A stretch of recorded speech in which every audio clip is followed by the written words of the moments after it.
High friends, welcome back to my channel Claudia. আশা করছি তোমরা সবাই অনেক অনেক ভালো আছো, আমিও ভালো আছি। তোমাদের সবাইকে আমার চ্যানেলে নতুন একটি ভিডিওতে অনেক অনেক ওয়েলকাম। আজ আমি তোমাদের সাথে শেয়ার করব জলপাই মাখা। তো হঠাৎই আমাদের দুপুরে একটু টক ঝাল মিষ্টি মিষ্টি একটু ক্রেভিংস হচ্ছিলো, তো সেই জন্য বাড়িতে আমাদের জলপাই ছিল, সেটাই ভাবলাম মাখা করে নিই। তো এখানে সব কিছু উপকরণ ছিল যেগুলো দিয়ে আমরা জলপাইটা মাখবো। তো ফার্স্টে জলপাইটাকে আমরা কেটে ধুয়ে ভালো করে নিয়েছি।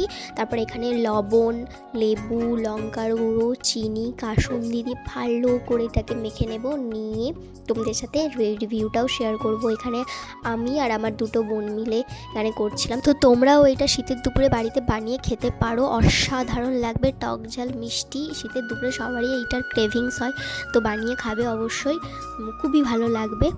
আমার এখনই দেখে ভয়জপাতি যে লোভ লাগছে যে আবার যদি হতো, বাট হ্যাঁ, বেশি খাওয়া তো অবভিয়াসলি উচিত না। তো আমরা অল্পই করেছিলাম এখানে। করে এই যে মাখা টাখা হয়ে গেলে আমরা আবার খেয়ে নেব। নিয়ে তোমাদের সাথে আমার বোনেরা রিভিউ শেয়ার করেছে, সেটাও তোমাদেরকে দিয়ে পরে দেখিয়ে দেব।